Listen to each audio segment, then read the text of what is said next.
வணக்கம், இது உங்கள் தினக்கதிர்.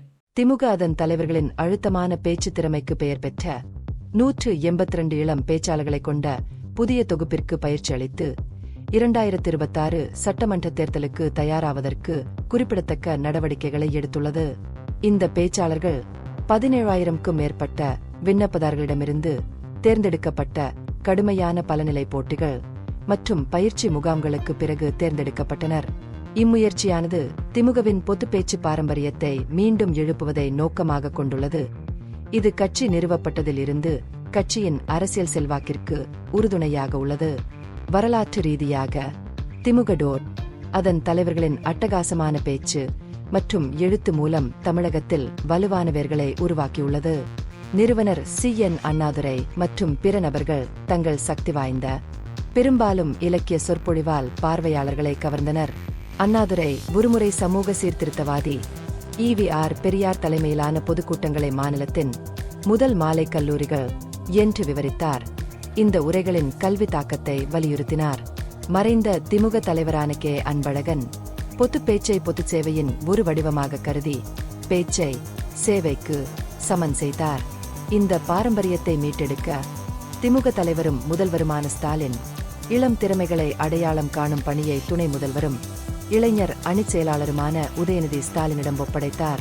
கடந்த ஜூன் மாதம் முதல் திமுக இளைஞரணி உறுப்பினர்கள் கலைஞர் கருணாநிதி நூற்றாண்டு விழா பேச்சு போட்டியை நடத்துவதற்காக கல்லூரிகளுக்கு சென்று என் உயிரும் மெளனா என்ற பெயரில் மறைந்த திராவிடர் கழகத் தலைவரின் உரையின் அறிமுகச் சொற்றொடரை எதிரொலித்து வருகின்றனர்.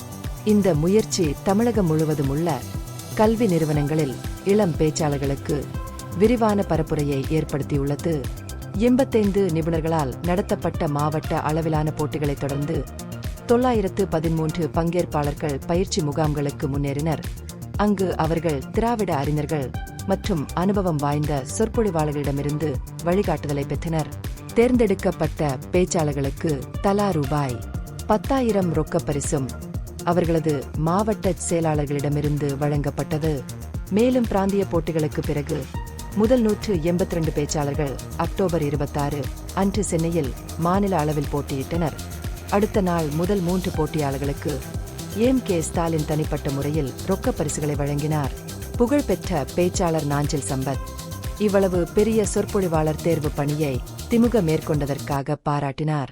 இந்த பெரிய அளவிலான முன்முயற்சி இந்தியாவில் உள்ள வேறு எந்த அரசியல் கட்சியாலும் நிகரில்லாதது என்றும் இது தற்போது நெருக்கடியில் உள்ளதாக நம்புகின்ற தமிழ் பொதுப்பேச்சுக்கு புத்துயிர் கொடுப்பதாகவும் அவர் குறிப்பிட்டார்.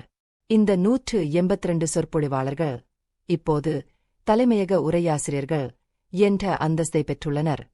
திமுகவின் திராவிட சித்தாந்தத்தையும் சாதனைகளையும் பொது மன்றங்களில் பகிர்ந்து கொள்ள பணிக்கப்பட்டுள்ளனர். அவர்களில் பலர் ஏற்கனவே நிகழ்வுகளில் பேசத் தொடங்கியுள்ளனர். இது உங்கள் தினக்கதிர். நன்றி.